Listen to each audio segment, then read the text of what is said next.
আসসালামু আলাইকুম। চলে আসলাম চা বাগানের নার্সারিতে। আজকে দেখাবো চা গাছ কীভাবে উৎপাদন করে। তো নার্সারিতে দেখতে পাচ্ছেন যে একটি করে চায়ের পাতা রোপণ করেছে, এখান থেকে গাছ হবে। এক একটা গাছ, চা গাছ মানে অমূল্য।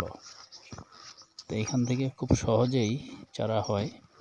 পাতার সাথে একটি করে ছোট ডাল আছে, এখানে ছোট ছোট ডাল, ওই ডালের মধ্য থেকেই কুঁড়ি হবে এবং এখান থেকে একটি গাছ তৈরি হবে। আস্তে সামনে যাচ্ছি, নিয়ে যাচ্ছি আপনাদের। যে এই গাছগুলি পাতার থেকে হয়ে গেছে, তো এগুলা হয়তো আগামী সিজনে লাগিয়ে দিবে। এগুলি বড় হয়ে গেছে, পর্যায়ক্রমে চা পাতা গাছগুলি তৈরি করে নিচ্ছে। এখানেও পাতার অসংখ্য সমাহার।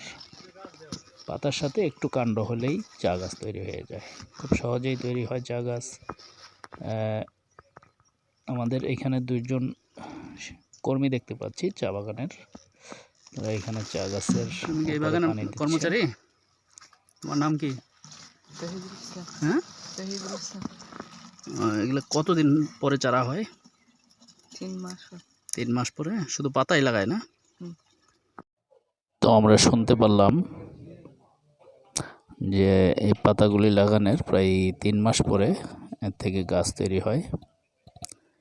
তো আলহামদুলিল্লাহ, যারা প্রথম দেখলেন অবশ্যই জানাবেন। এবং চা গাছের যে রোপণ পদ্ধতি, তা আমারও জানা ছিল না। আমরা শুধু চা বাগানই দেখেছি, বাট নার্সারি আমরা কখনো দেখিনি। তো এইভাবে পাতার মাধ্যমে যে চা গাছ হয়, অসাধারণ একটা পদ্ধতি।